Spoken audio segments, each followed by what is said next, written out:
This is the true story of an old man named Jerry Selby, a brilliant mathematician whose talent went unnoticed for most of his life. After retiring, Jerry discovers a mathematical loophole in the lottery, one that allows him to win money almost every time he plays. The story begins with Jerry, a quiet and humble man who has spent decades working at a company that makes cornflakes. Despite his simple job, he has an extraordinary mind, the kind that can solve complex equations in seconds. Eventually, the day of his retirement arrives. That evening, his son and daughter surprise him with a thoughtful gift, a small boat, so he can spend his free time fishing and relaxing. But soon after, Jerry starts to feel restless. He's a man who has always loved working, thinking, and keeping his mind sharp. Now, with nothing to challenge him, life begins to feel empty. One day, Jerry visits his accountant to talk about what he should do with his savings. The accountant advises him, keeping your money in the bank only gives you a 2% return. You should invest in the stock market. The returns are much better. Jerry instantly runs the numbers in his head and replies, "No, that's too risky. The probability of losing money is high. I can't put my retirement savings at that kind of risk." A few days later, Jerry stops by a local convenience store for a cup of coffee. That same store also sells lottery tickets. While he's sitting there, he overhears the store owner talking to a young woman. The owner explains, when nobody wins the jackpot, when no one matches all 6 numbers, the $2 million from that jackpot roll down. That means the prize money gets split among players who match 5, 4, or even 3 numbers. Jerry listens closely. That one phrase, roll down, sticks in his mind. Later, he finds the official lottery rules and starts analyzing them with mathematical precision. After running several calculations, he realizes something incredible. There's a loophole. Under the right conditions, the expected winnings could actually be higher than the cost of the tickets. Excited, he rushes back to his accountant and says, "I want to use my savings to buy lottery tickets." The accountant is shocked. "Wait, you're the same guy who said the stock market was too risky, and now you want to gamble on the lottery?" Jerry smiles and explains his logic. The chance of matching 3 numbers out of 6 is 1 in 54. The chance of matching 4 numbers is 1 in 1,500. If I buy $2,000 worth of tickets when the jackpot rolls down, probability guarantees that I'll get at least 1 ticket with 4 matches. That's $1,000. And about 36 tickets with 3 matches, each worth $50. That's another $1,800. In total, I'll earn $2,800 from a $2,000 investment. That's an $800 profit. It's not luck, it's math. The accountant is skeptical, but Jerry is confident, so he invests $2,000 in lottery tickets. But when the draw results come in, he ends up losing $372. Disappointed, Jerry begins to doubt himself. A few days later, after double-checking his calculations, Jerry realizes his mistake. His sample size was too small. He simply hadn't bought enough tickets for the probabilities to work in his favor. So, the following month, he decides to go bigger. This time, he invests $8,000, nearly all of his remaining retirement savings,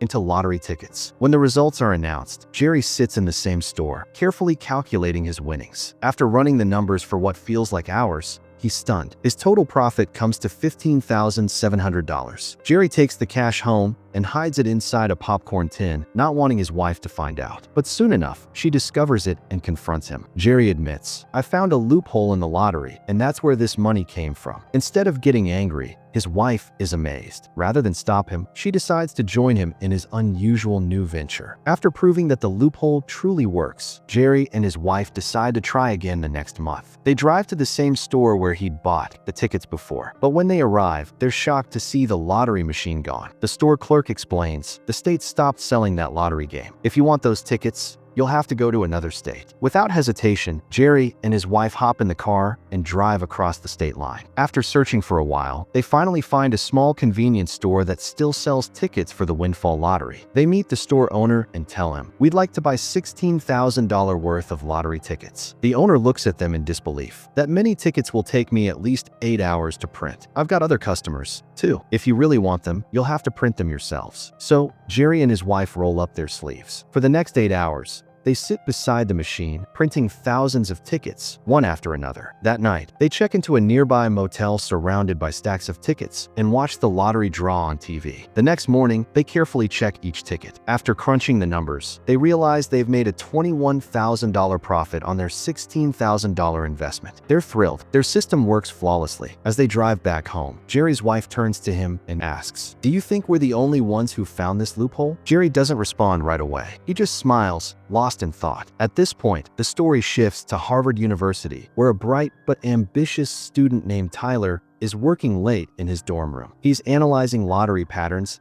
and has just discovered the exact same loophole Jerry found. Excited, he tells his friends, "We need to pull as much money as we can. There's a guaranteed way to win, a real mathematical edge. We could make more in 1 month than we'd earn in years of regular jobs." Meanwhile, back in Jerry's hometown one evening, Marge reminds him, "When we first moved here, you said you wanted to do something for the community to help people grow and succeed. If buying more tickets increases our odds, why not let others invest with us too? That way, they can profit as well." Jerry thinks for a moment, then smiles. He loves the idea. The next day, he visits his accountant and says, "Let's form a corporation. People from town can invest their money and will share the profits based on how much each person contributes." Soon, Jerry establishes a small company. Many locals, friends, neighbors, and even his accountant decide to join in. They all trust him completely. With everyone's combined funds, Jerry now has tens of thousands of dollars to invest. When the next roll down event is announced, Jerry and his wife drive back to that same store in the neighboring state. They tell the store owner, "We'd like $40,000 worth of lottery tickets this time." The owner shakes his head in disbelief. "That'll take all day and night to print. I can't keep my store open that long." Jerry smiles and replies, "Then why don't you join us as a partner?" He tells the owner about his corporation GS investment strategy. "Invest with us," he says, "and you'll share in the profits." The store owner thinks for a moment, then agrees. Together, they spend the entire day and night printing thousands upon thousands of tickets.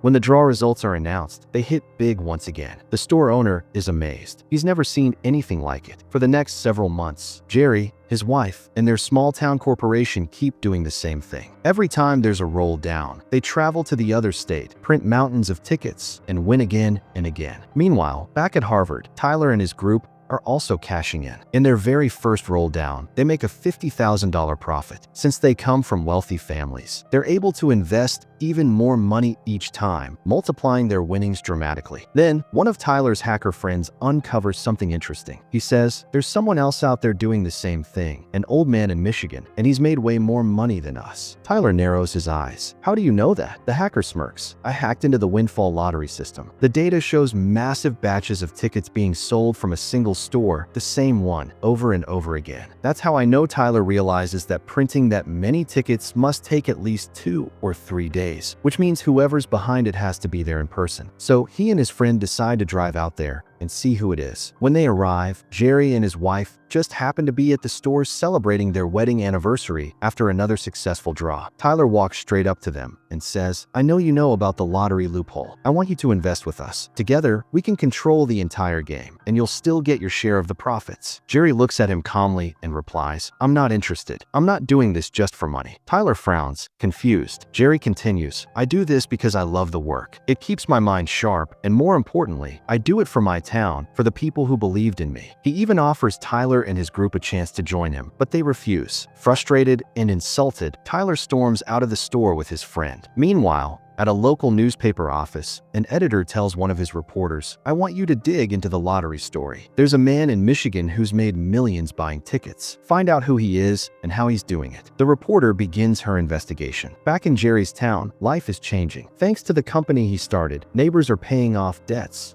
Small businesses are expanding, and a quiet pride has spread through the community. Jerry has given people more than money. He's given them hope and purpose. At the same time, the reporter visits the state lottery headquarters and meets the CEO. She confronts him. There's a man in Michigan who seems to be winning millions. The CEO listens, then shrugs. This is a lottery. People are supposed to win. But beneath that calm, trouble is already brewing. One day in a coffee shop, Tyler finds Jerry again. He leans in and issues a cold warning. "You can either invest with US or get out of the lottery for good. If you try to play again, I'll hack your partner's bank accounts and credit cards. I'll drain everything you have. My friends and I study at Harvard. If we could break into the lottery company, getting into your banks will be easy." Jerry is shaken. For the first time, he feels real fear, not for himself, but for the people who trusted him. He calls a meeting with everyone in the corporation and tells them quietly, "I'm afraid we won't be able to play anymore. The lottery has changed. It's no longer profitable for us." He keeps Tyler's Tyler's threat to himself. The group looks disappointed, but they trust Jerry and agree to stop. After the meeting, Jerry walks out heavy-hearted, but one of his partners tells Jerry's son the truth. A Harvard student named Tyler had threatened his father. The son listens, angry and hurt. He seeks Jerry out and says, "Dad, all your life people doubted you. They never believed in what you could do, but look at what you've done. You made this whole town believe in itself. Are you really going to back down because of one arrogant college kid?" Jerry stays quiet as his son continues. "You always said you don't work for money. You work because solving problems keeps you alive. Don't stop now." Those words light something inside Jerry again. He decides he won't walk away. Meanwhile, Tyler and his team assume Jerry has folded. They start printing tickets from different locations across the city, buying huge batches. But then Tyler's friend tells him Jerry is still active. He's buying lots of tickets, too. Tyler grows furious. More tickets in the pool means smaller chances for everyone. They know the roll-down triggers when $2 million worth of tickets are sold. Using their hacked access to the lottery system, they can see exactly how many tickets are sold and when. Tyler hatches a plan. As soon as the lottery sells $1 million worth of tickets, we'll buy the remaining $1 million ourselves. We'll force the roll down early and keep the profits. But to pull it off, Tyler needs a massive bankroll. He approaches his father's wealthy friends with the scheme, lays out his investment plan, and secures the funding he needs. As soon as ticket sales hit $1 million,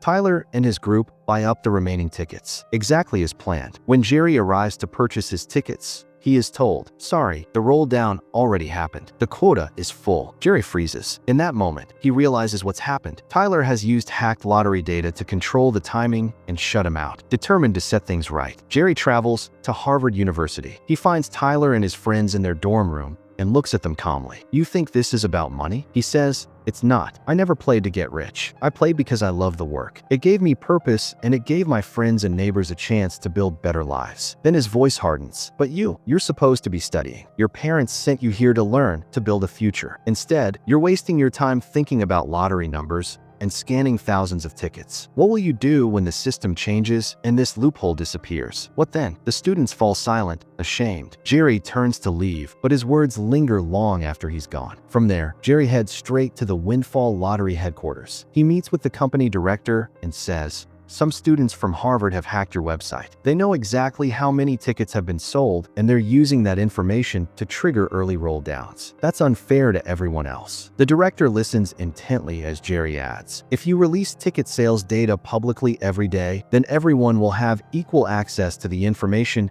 and no one can cheat the system." The officials agree. From that day forward, the lottery company begins posting ticket sales data openly on their website. When Tyler finds out, he's furious. He knows Jerry is behind it. As the next roll down approaches, Tyler calls his friends to join him, but no one comes. Jerry's words had changed them. His honesty had awakened something inside, a conscience they didn't know they had. They all decide to return to their studies, ready to build real futures instead of chasing loopholes. Meanwhile, the reporter who's been investigating Jerry finally finishes her story. While reviewing the lottery data, she notices two names that stand out: Jerry Selby from Michigan and Tyler from Harvard. Both had earned millions from the same mathematical flaw. She first travels to meet Jerry. When she meets him in person, she's surprised. He's not the greedy gambler she expected, but a kind, humble man who used his gift to help his community. In that moment, she understands the difference between the two men. Jerry used his knowledge to uplift others, while Tyler used it to exploit the system. The next day, the newspaper publishes her article on the front page, revealing the entire story: how both Jerry and Tyler had discovered a flaw in the Windfall Lottery and turned it into a gold mine. The story spreads like wildfire. The lottery company's executives finally realize that their system has major vulnerabilities,